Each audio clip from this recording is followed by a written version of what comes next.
Bonjour à tous, bienvenue sur le plateau de Bonjour chez vous. Aujourd'hui, nous vous posons une question. Ton miracle est-il encore possible? Peut-être que vous, c'est une question que vous posez. Mon miracle est-il encore possible? Est-ce que Dieu entend mes prières? La réponse est oui, et nous allons aujourd'hui vous encourager. Si vous êtes dans l'attente depuis longtemps d'un exaucement, Dieu peut encore intervenir. Dieu n'a pas dit son dernier mot. Et nous serons aujourd'hui encore avec notre invité de la semaine, le pasteur Marcel Kwamenan. Hello Marcel. Merci Evelyne, en tout cas merci. En tout cas, c'est une grande joie d'être avec vous. Oui, c'est un beau thème. C'est un beau thème. Aïe, aïe, aïe. On a commencé tous les trois et on va terminer, pas la semaine, mais on va terminer ta présence parmi nous tous les trois aussi. On était ensemble lundi. On continue, vous avez juste échangé vos places. Oui, c'est vrai. On inverse les rôles là. Ah oui, ben voilà, c'est déjà les premiers éléments du miracle. Oh, on sent qu'on est parti. Mais oui, en fait, il faut vraiment qu'on revienne à la réalité biblique où il faut être dans le concret. Le miracle, c'est pas une sorte de mythe. C'est une réalité. Et le miracle, c'est, quand tu vois dans la Bible, le miracle, c'est tous les facteurs et tous les secteurs. Miracle dans la société, miracle dans la famille, miracle dans la santé, dans les finances, miracle dans le travail, miracle dans sa foi. Il faut qu'aujourd'hui, l'environnement du miracle soit notre quotidien préféré. Amen. Amen, amen. On sent que Marcel est prêt là. Ah oui, je suis sûre. Je vais essayer de le retenir. Tout à l'heure, Marcel va faire une rubrique conseil du coach. Tu vas nous dire comment recevoir son miracle et surtout, tu vas prendre un temps pour prier pour les gens parce que, oui, on le sait, certains d'entre vous, vous souffrez peut-être depuis très, très longtemps et vraiment, on veut vous encourager. C'est avec beaucoup de compassion, beaucoup d'amour qu'on fait cette émission parce qu'on sait que pour certains d'entre vous, c'est une souffrance qui est très, très grande, très, très profonde. Mais je veux encore une fois vous encourager. Dieu ne vous a pas oublié. Il a quelque chose pour vous aujourd'hui. Mettez-vous dans la foi. Et on commence tout de suite cette émission avec toi, Aurélie, dans la pensée du jour.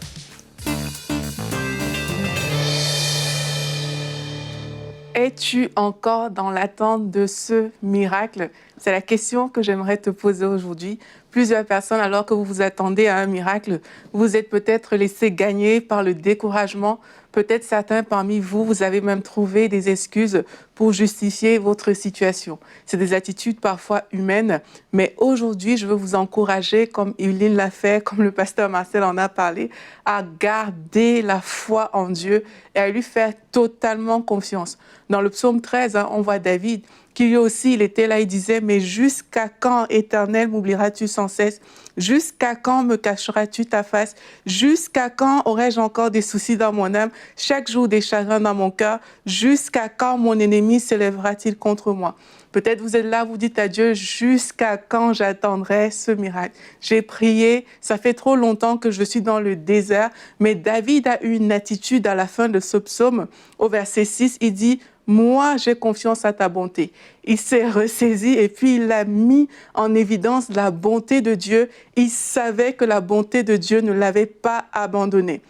Et moi, c'est à ça que je veux vous encourager. Dieu est bon.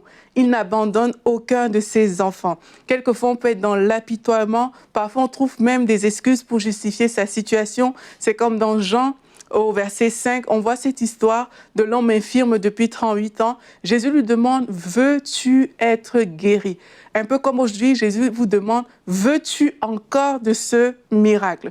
Et là, l'homme y répond, je n'ai personne pour me plonger dans la piscine quand l'eau est agitée. Il s'est trouvé une excuse en fait. Et là, Jésus lui dit, lève-toi, prends ton brancard et marche. Et j'avais entendu dans une émission, un programme court qui s'appelle Israël plus proche de vous, que le mot brancard ici utilisé, c'est prends toutes tes excuses, prends les choses avec lesquelles tu es venu, lève-toi et marche. Et c'est ce que le Seigneur vous dit aujourd'hui. Quelles sont les excuses que tu as déjà mis en place pour justifier ta situation en fait? Lui, il a dit, je n'ai personne pour me jeter. Peut-être toi, je ne sais pas, tu as déjà dit, ok, c'est normal que je sois dans cette situation-là. Non, ce n'est pas l'attitude à avoir. Jésus dit, prends ton brancard, prends tes excuses, prends tes limitations, prends les raisonnements qui t'empêchent d'avoir la foi. mets-les de côté et regarde à Jésus-Christ. Faisons comme Abraham l'a fait. La Bible nous dit dans Romains 4 au verset 18, « Espérant contre toute espérance, il crut de sorte qu'il devient père d'un grand nombre de nations. » Verset 19, « Sans faiblir dans la foi. » C'est à ça que je veux t'encourager aujourd'hui. Ne faiblis pas dans ta foi. Il ne considéra point que son corps était déjà usé, puisqu'il avait près de 100 ans et que Sarah n'était plus en état d'avoir des enfants. Ne considère pas les circonstances passées. Ne considère pas que tu as déjà trop prié et que tu n'as pas vu la chose arriver. Il ne douta point par incrédulité. Abat le doute. Quelles sont ces choses qui se mettent devant toi, qui sont des doutes? Il est temps de les renverser aujourd'hui. On dit, il fut fortifié par la foi et il donna gloire à Dieu. Aujourd'hui, que notre foi soit ranimée, qu'elle soit éveillée, quel que soit le temps que tu as fait dans le désert, quel que soit le temps d'attente que tu as par rapport à ce miracle, ton Dieu est avec toi. Abraham avait la ferme conviction que celui qui donne la promesse, il peut aussi l'accomplir. Notre Dieu de miracle va certainement agir dans ta vie. Amen. Amen, Aurélie. Merci beaucoup. Quand je t'écoutais, il y a un souvenir qui est remonté à ma mémoire qui m'a émue même un peu. Vous savez, j'ai attendu 2 ans avant de pouvoir avoir mon premier bébé et pendant 2 ans, j'ai soupiré après cette grossesse. Et comment j'ai su que Dieu m'avait exaucée surnaturellement, parce que c'est ce qui s'est passé. C'est pas le jour où j'ai eu un test de grossesse positif, c'est pas le jour où mon ventre s'est arrondi, ou le jour où j'ai entendu le cœur du bébé, ou même où j'ai eu mon fils dans les bras. C'est le jour où, alors qu'une femme de Dieu m'a proposé de prier pour moi, elle m'a simplement dit, et c'était Dieu qui me parlait au travers de sa bouche, elle m'a dit « Dieu a entendu ta prière ». Et pour moi, quand elle a dit « Dieu a entendu ta prière », le fait de savoir que Dieu avait entendu ma prière était amplement suffisant. J'avais reçu mon exaucement. Je savais que le problème était réglé parce que Dieu a entendu ma prière. J'avais besoin de cette certitude. Et parfois, on prie, on a tellement répété la même prière, on a tellement soupiré après Dieu, et c'est peut-être votre cas. Et vous avez besoin de savoir que oui, Dieu a entendu votre prière, parce que si Dieu l'a entendu, le problème est déjà réglé. C'est peut-être pas à la seconde même que ça va s'accomplir, peut-être pas la semaine, peut-être pas le mois, mais c'est réglé. Dieu a entendu votre prière. Et vraiment, c'est tellement réconfortant quand on est dans cette attente, parce que, qu'on le veuille ou non, on a des pensées qui viennent nous bombarder dans la tête. Est-ce que vraiment Dieu m'entend? Est-ce que vraiment Dieu va m'exaucer? Est-ce que vraiment je suis qualifiée pour recevoir un miracle, pour être exaucée? Est-ce que je suis assez bien? Est-ce que je suis assez si? Et le diable vient nous attaquer. Il y a 5 ans, tu as commis un péché. Il y a 3 ans, tu as dit cette parole. Il y a tant d'années, et on vient et on est écrasé sous le poids de la culpabilité. Et parfois, c'est des forteresses. Il y a des personnes qui sont tellement dans l'attente qu'il y a des forteresses qui se sont assises à l'intérieur d'elles, en fait. Et Dieu veut briser ces forteresses aujourd'hui. On parle de miracles. Il y a des choses qu'il faut enlever de notre tête, du style non, ça va venir plus tard, on va voir et tout, peut-être. Non, Dieu, on sait qu'il veut notre bien. C'est notre Père. Maintenant, toutes les forteresses qu'on a acceptées par rapport à notre situation, il va falloir les affronter. Pour la forteresse qui était devant Abraham, c'était Sarah, elle ne peut pas avoir d'enfant. Moi, je suis vieux. Mais lui, il a choisi de ne pas considérer cette chose. Et il y a des choses que lorsqu'on atteint un miracle, on doit choisir de ne pas considérer. On choisit de ne pas considérer la situation dans laquelle on est. On choisit tout simplement de considérer que Dieu, il est puissant, même pour appeler à l'existence des choses qui ne sont pas comme si elles étaient, exactement comme dans le cas d'Abraham. Et c'est vraiment l'attitude que j'invite les gens à avoir. C'est Dieu, il est puissant. C'est toute mon équation, c'est celle-là. C'est que Dieu est puissant. Amen. Peu importe depuis combien de temps ça dure, peu importe les sujets qu'on a déjà, les prières qu'on a déjà fait sur ce sujet, Dieu est puissant, et parce que Dieu est puissant, tout est possible, le miracle est apporté. Amen. Et avant de te donner la parole, Marcel, j'aimerais juste présenter notre verset du jour. Je sais que tu as extrêmement beaucoup de choses à dire sur ce sujet. Promis, après on se tait. Et aujourd'hui, c'est dans Jean 21, verset 25.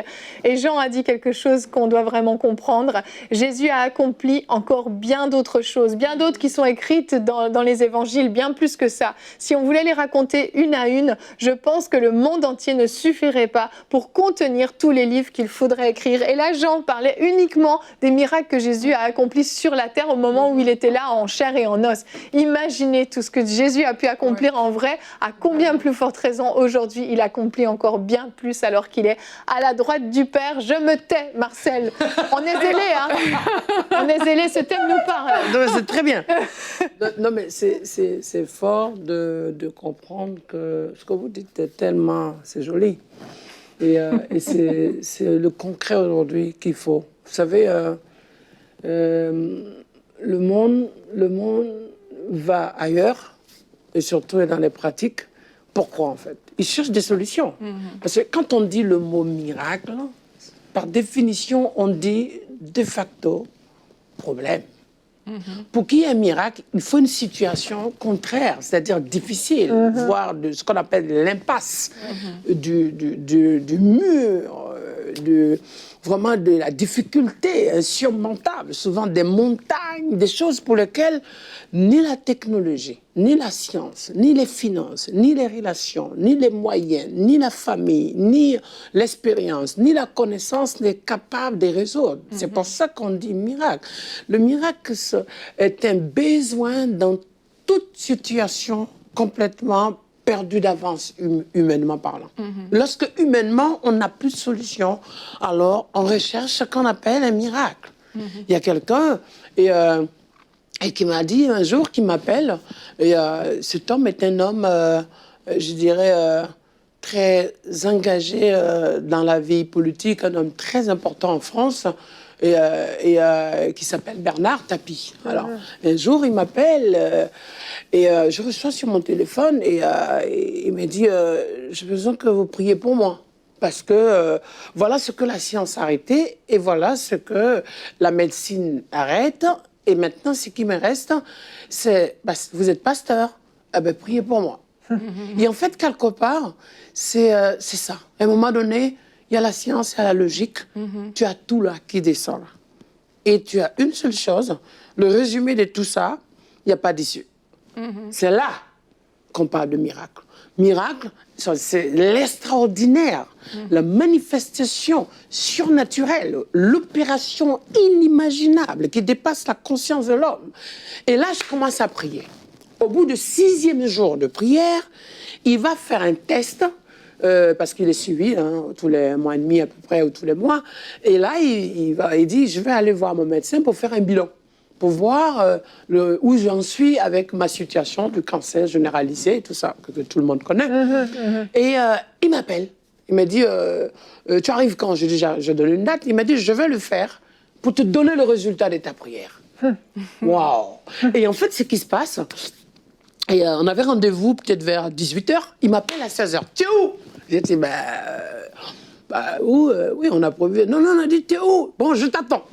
Alors, j'étais accompagné par un ami, on arrive, et il m'a dit, bon, voilà, écoute, il y a quelque chose, la science fait sa part, tout ça, mais quand même, votre prière, elle est efficace, parce que voilà déjà un arrêt, une diminution totale, signifiante de votre prière, du grand Dieu.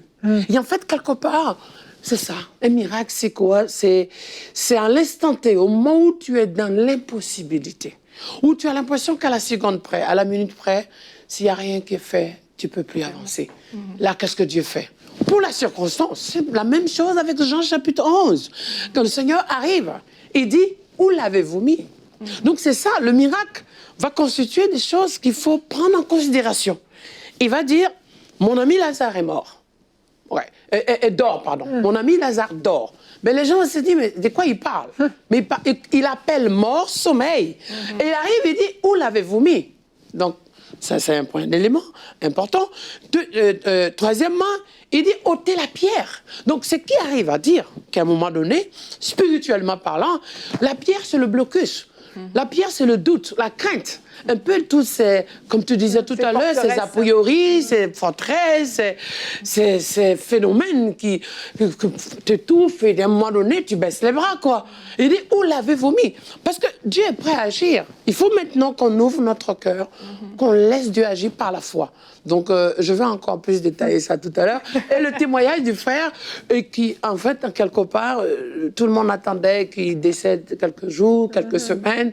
Et à l'heure où je vous parle, il est toujours vivant. Vous voyez, ça, c'est l'intervention. Ça ne veut pas dire que Dieu ne va pas le rappeler un jour, comme tout le monde. Hein. Bien sûr. Mais l'action de Dieu se fait pour que tu vois que, oui, il y a ce qui était prévu, il y a ce que l'homme a décidé, il y a ce qui était gravé, il y a peut-être ce qui était attendu, mais que Dieu modifie un miracle. Il dit quoi, Joseph? Il dit, vous avez médité de me faire du tort, mais Dieu l'a transformé en gloire, en témoignage et en puissance. Amen, Miracle. amen. On enchaîne pendant que Marcel est chaud, on enchaîne avec la rubrique Conseil du coach.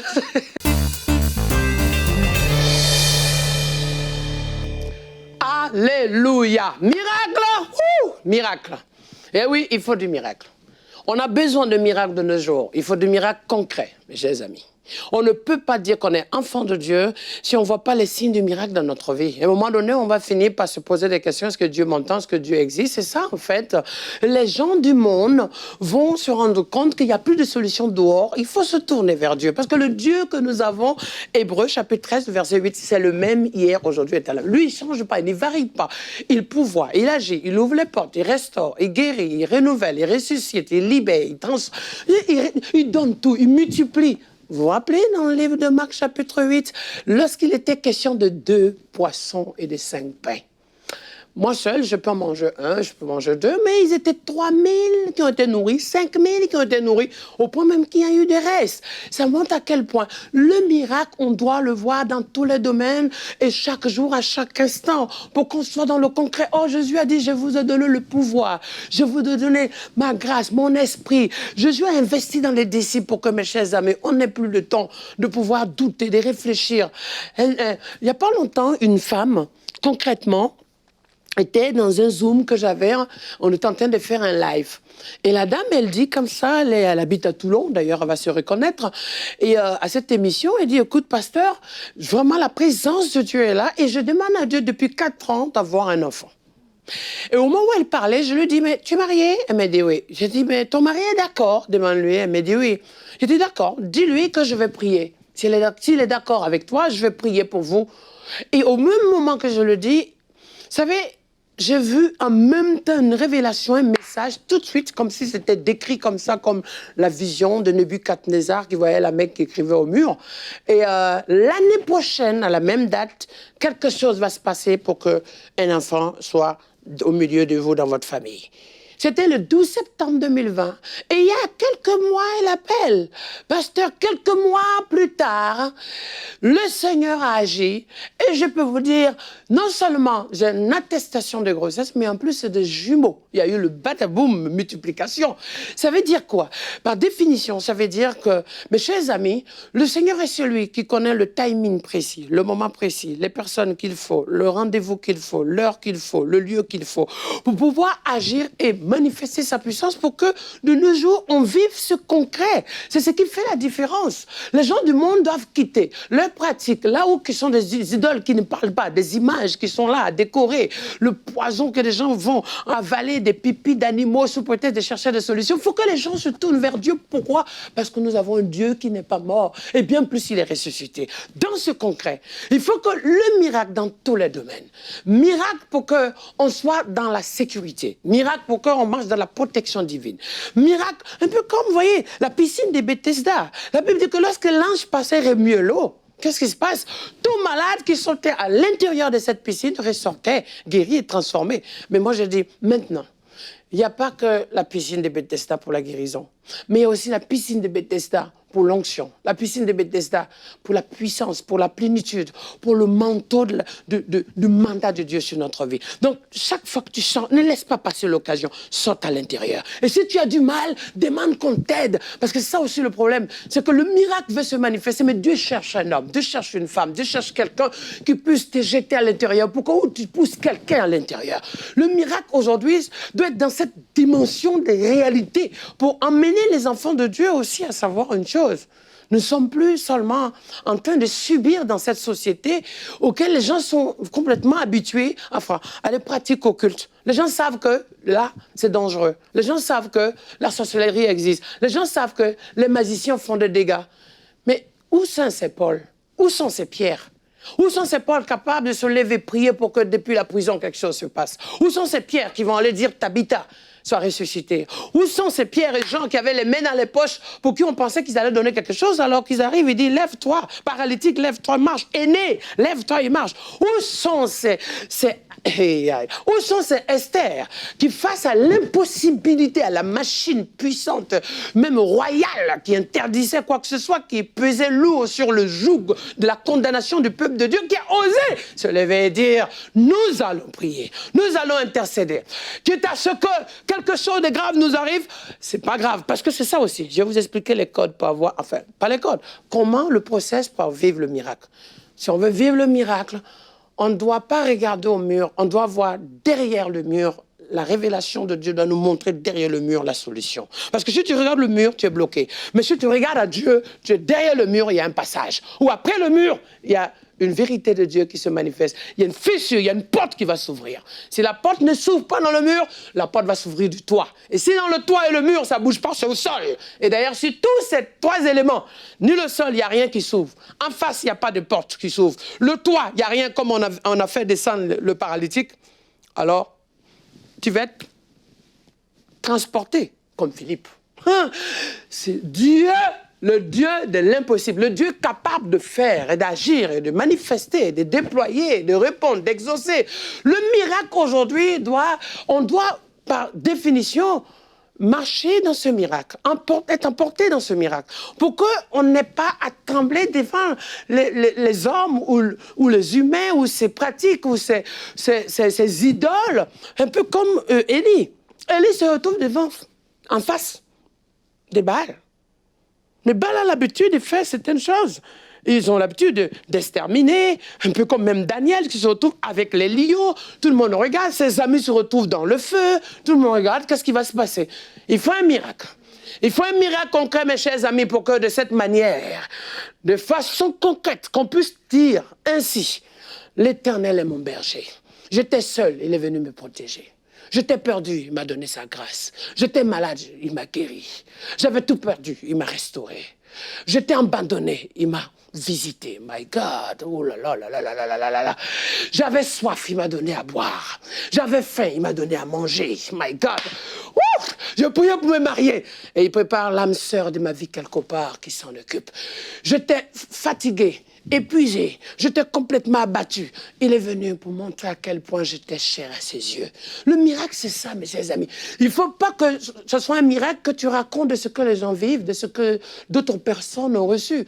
Le miracle que chacun de nous, dans le concret, mes chers amis, chacun de nous doit expérimenter un miracle personnel. Parce que c'est ça, mes chers amis. Ce miracle-là, on ne peut pas le modifier ou expliquer à ta place. Parce que quand tu vis un combat, une situation difficile, et que tu reçois le miracle de Dieu dans ton combat, tu es le seul, le mieux placé pour dire ce que Dieu est, ce que Dieu agit, ce que tu vis, ce que Dieu représente pour toi. Parce que tu ne racontes plus sur ce que tu as lu. Ce que tu as lu est un support, mais jusqu'à ce que tu as lu devienne une réalité. Le miracle doit être dans cette manifestation concrète qui fait la signature de Dieu dans ta vie. Et je veux même encore plus loin. Il faut qu'on arrête de croire que, mes chers amis, Actes des Apôtres, c'est juste une histoire à lire. Je ne crois pas à ça, mes amis. Je ne crois pas à ça. ce qui me passionne plus, mes chers amis. Je dis chaque fois, je n'ai pas envie d'être un pasteur juste décoratif. J'ai envie d'être pasteur dans mon domaine, mais dans le sens que ce que Dieu, tu es. J'ai envie que tu agis. J'ai envie, Seigneur, réponds. Regarde, Seigneur, que ce soit au Canada, comment il y a autant de suicides. Fais de sorte que, Seigneur, ils n'entendent plus la voix qui leur dit suicide-toi. Mais tout à coup, qu'ils entendent une voix qui dit, maintenant, tu n'es plus dans la mort. Ton nom est effacé sur la liste des morts parce que tu as encore une mission à accomplir. La Bible dit quoi? Il a écrit ton nom dans le livre des vies. De sorte que ce soit en France, qu'on ne soit plus sous les antidépresseurs. C'est le moment où ces gens sont complètement dépassés, perdus, troublés. Que Dieu fasse grâce pour que, maintenant mes chers amis, que les oreilles spirituelles des enfants de Dieu soient ouvertes pour entendre le son angélique de la louange. Et que les gens quittent, pendant qu'on est en train de louer, quittent leur maison, quittent leur immeuble. Il arrivait un jour, je suis arrivé dans un quartier pour une évangélisation. Quand j'ai dit Dieu est bon, les gens n'écoutaient pas. Le Seigneur m'a dit lève la main. Je lève la main. Ça s'est passé il y a 3 ans. Dans un stade, dans un quartier résidentiel. Je lève la main. J'ai dit maintenant.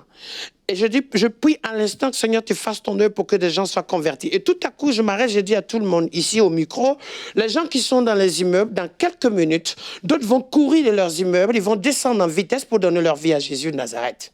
Oh my God! Les gens se sont dit, ouais, pasteur, qu'est-ce qu'il dit? Le moment où j'ai fait l'appel, 5-10 minutes à peu près avant, juste après, les gens prenaient le micro. Ah, moi, je viens de descendre et je veux donner ma vie à Jésus parce que quelque chose m'a poussé. Oui, mes chers amis, il faut qu'on soit dans cette réalité. Il faut que des hôpitaux soient vidés. Il faut qu'aujourd'hui, les autorités, quand les gens sont malades, hospitalisés, en train de mourir, ou c'est plus dans une situation chaotique, on est allé chercher Anne, allé chercher Pierre. C'est ça. La Bible dit que Tabithe était décédée. Ils sont allés faire appel à Pierre. Vous dites, toi qui passes par là, viens. Mes chers amis, on va faire appel aux enfants de Dieu. On va faire appel aux prophétesses. On va faire appel aux serviteurs de Dieu. On va faire appel aux sentinelles. On va faire appel aux élus de Dieu. On va faire appel aux serviteurs, aux qualifiés, à ceux qui sont consacrés à l'Éternel, parce que le monde ne peut plus ignorer la manifestation de la puissance de Dieu. Avant de terminer par la prière, il est impossible aujourd'hui qu'on continue de vivre comme s'il n'y a rien, comme si c'est juste une histoire qu'il faut lire. La Bible n'est pas un livre ni une géographie qu'il faut apprendre une science. La Bible est une réalité, c'est le message de vie au nom de Jésus. Seigneur, je te prie que c'est clair.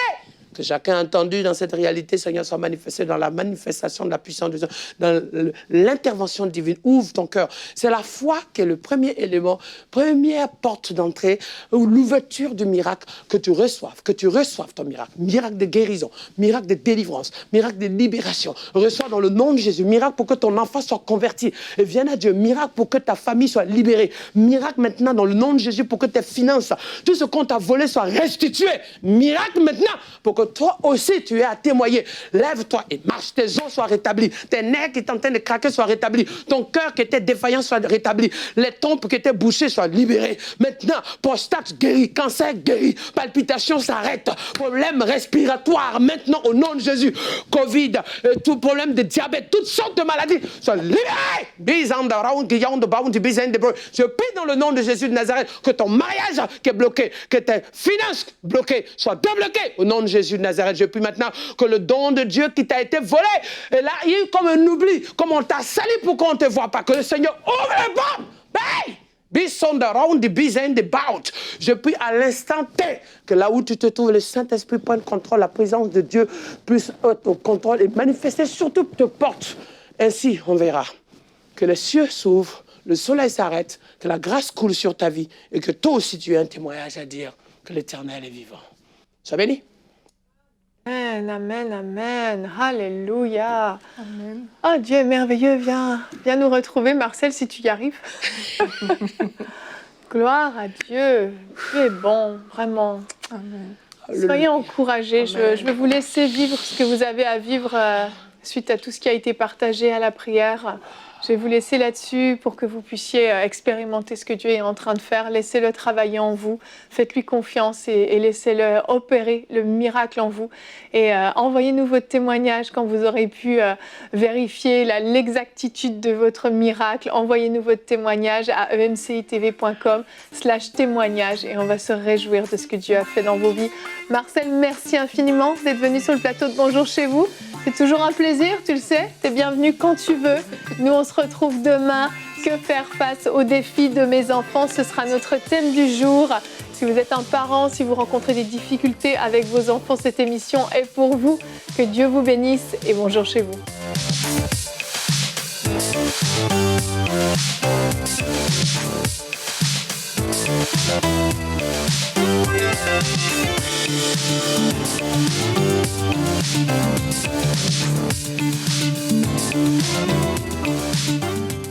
Ce magnifique bâtiment juste derrière moi est la concrétisation d'un rêve qui date de plus de 15 ans. Merci à tous les héros qui se sont déjà engagés pour soutenir ce projet et merci à tous ceux qui vont se rajouter. Que Dieu vous bénisse. Dès maintenant, donnons pour achever la construction et équiper le centre EMCI. Pour faire votre don, rendez-vous sur emcitv.com/3500. Vous pouvez donner en une seule fois ou en plusieurs mensualités.